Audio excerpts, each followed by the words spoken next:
Şu an ülkede et açığı yok. Yaklaşık 4-5 yıldır 27 TL ile 30 TL bandında büyükbaş hayvan karkas kesim fiyatı gidiyor. Dolayısıyla ama 2-3 yıl önceki yem fiyatları yaklaşık %100'e yakın arttı. Ama bizim et açığımız, çok da büyük bir et açığımız yok. Önceki yıllara göre şu an 2019 yılında bakanlık et ithalat miktarını epeyce düşürdü. Hatta şimdi hemen hemen kapatma seviyesine geldi. Çok az miktarda bir yurt dışından et ithalatı yapıyor. O yüzden bizim şu anda bir et açığımız yok. İnşallah fiyatların da biraz daha üretici anlamında yükselmesini biz bekliyoruz. Çünkü 3-4 yıldır 27 TL 30 TL bandında gidiyor karkas kesim.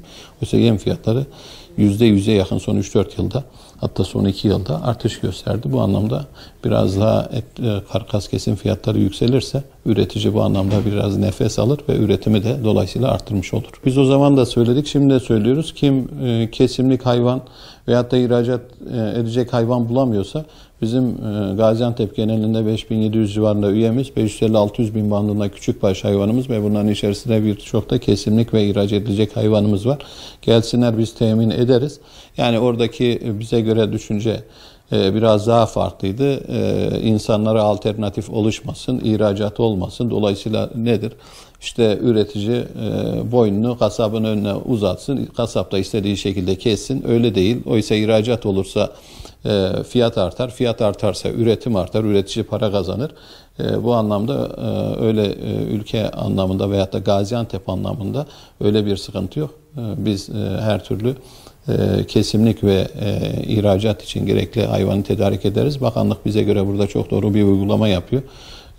İhracatın kesinlikle devam etmesi lazım ki üretim artsın, çiftçi para kazansın, üretici para kazansın. Şu anda kesim 28-29 lira bandına, 30 lirayı çok az yerde buluyor. Ortalaması 29 lira bandına.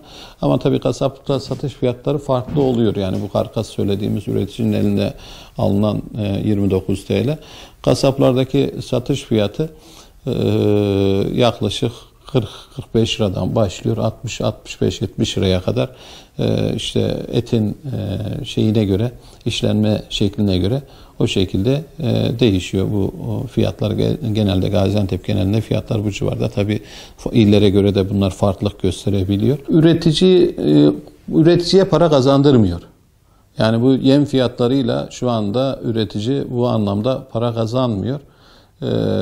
Ama hep beraber işte üreticinin ürünün değerlenmesi için bizim çalışma yapmamız lazım.